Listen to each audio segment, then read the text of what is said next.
Bodhisattva Vajragarbha. Then Bodhisattva Vajragarbha rose from his seat in the midst of the assembly, prostrated himself at the feet of the Buddha, circled the Buddha 3 times to the right, knelt down, joined his palms, and said, "O world-honored one of great compassion! You have wonderfully expounded to Bodhisattvas the great dharani of the Tathagata's pure complete enlightenment, the Dharma practice of the causal ground, and the expedient methods of gradual cultivation, so that sentient beings may unveil their obstructions.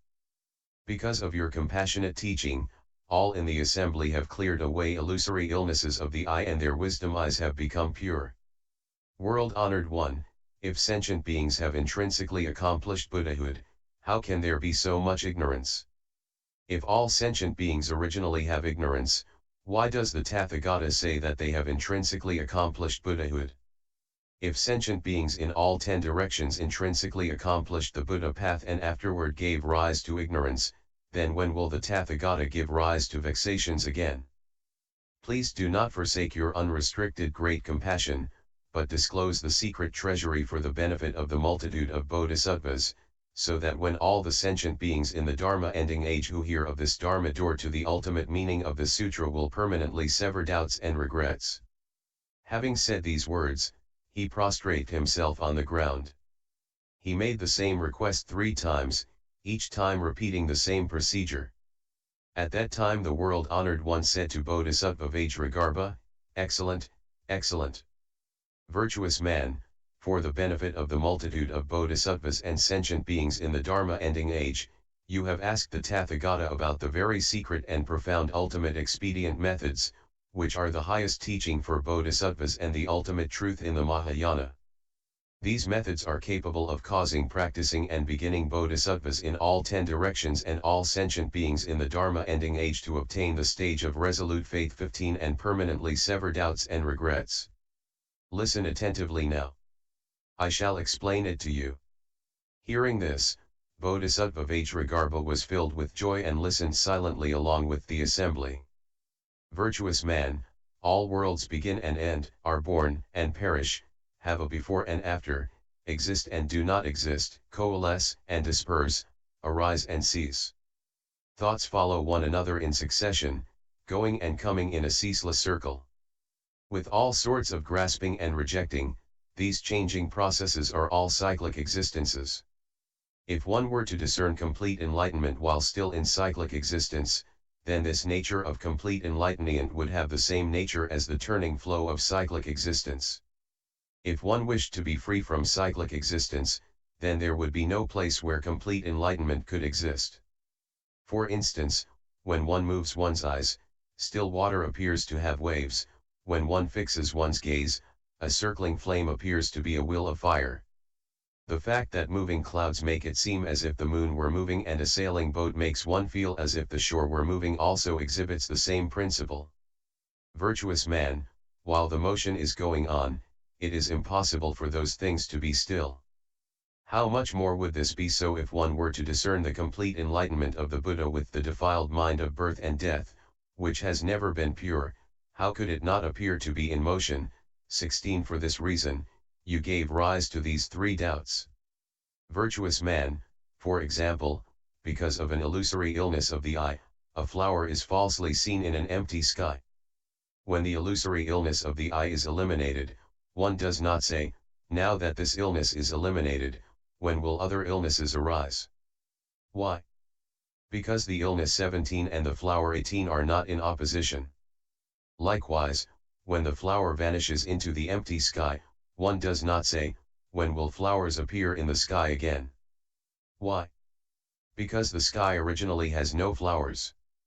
There is no such thing as appearing and vanishing. Birth and death and nirvana are like the appearing and vanishing flowers in the sky, while the perfect illumination of wondrous enlightenment is free from flowers or illnesses. Virtuous man, you should know that the empty sky does not temporarily exist and then temporarily not exist. How much more so in the case of the Tathagata who is in accordance with complete enlightenment, which is comparable to the equal intrinsic nature of empty space. Virtuous man, it is like smelting gold ore. The gold does not exist because of the smelting. As it has become perfect gold, it will not become ore again. Even after an inexhaustible period of time, the nature of the gold will not deteriorate. Therefore, one should not say that gold is not intrinsically perfect in itself. Likewise, the same holds true with Tathagata's complete enlightenment. Virtuous man, the wondrous and completely enlightened mind of all Tathagatas is originally without Bodhi or Nirvana. It has nothing to do with accomplishing Buddhahood or not accomplishing Buddhahood, illusory cyclic existence or non-cyclic existence. Virtuous man, even the Sravakas, who have perfected the state where the karmic activities of body, mind, and speech are entirely severed, are still unable to enter the nirvana that is personally experienced and manifested by the Tathagata. How can one possibly use one's conceptual mind to measure the realm of the Tathagata's complete enlightenment? It is comparable to using the light of a firefly to scorch Mount Sumeru. One would never be able to burn it. He who attempts to enter the Tathagata's ocean of great quiescent extinction by using the cyclic mind and giving rise to cyclic views will never succeed. Therefore, I say that all bodhisattvas and sentient beings in the Dharma-ending age should first sever the root of beginningless cyclic existence. Virtuous man, contrived conceptualizations come from the existence of a mind, which is a conditioned conglomeration of the six sense objects. The conditioned impressions of deluded thoughts are not the true essence of mind, rather, they are like flowers in the sky. The discernment of the realm of Buddhahood with such conceptualization is comparable to the production of empty fruit by the empty flower. One merely revolves in this entanglement of deluded thoughts and gains no result. Virtuous man, deluded groundless thinking and cunning views cannot accomplish the expedient methods of complete enlightenment. Discriminations such as these are not correct. At that time, the world-honored one, wishing to clarify his meaning, proclaimed these gathas. Vajragarbha, you should know that the quiescent and extinct nature of the Tathagata never had a beginning or end. To conceptualize this with the cyclic mind results in rotations in cyclic existence. One will then remain in cyclic existence, unable to enter the ocean of the Buddha. Like smelting gold ore, the gold does not exist as the result of smelting. Though it regains the original golden quality, it is perfected only after the process of smelting. Once it becomes true gold, it cannot become ore again. Birth and death and nirvana, ordinary beings and all Buddhas, are but appearances of flowers in the sky. Conceptualizations are illusory projections. How much more so are such questions asked with an illusory mind? If one can put an end to this illusory mind, complete enlightenment can be sought. Bodhisattva Maitreya. Then Bodhisattva Maitreya rose from his seat in the midst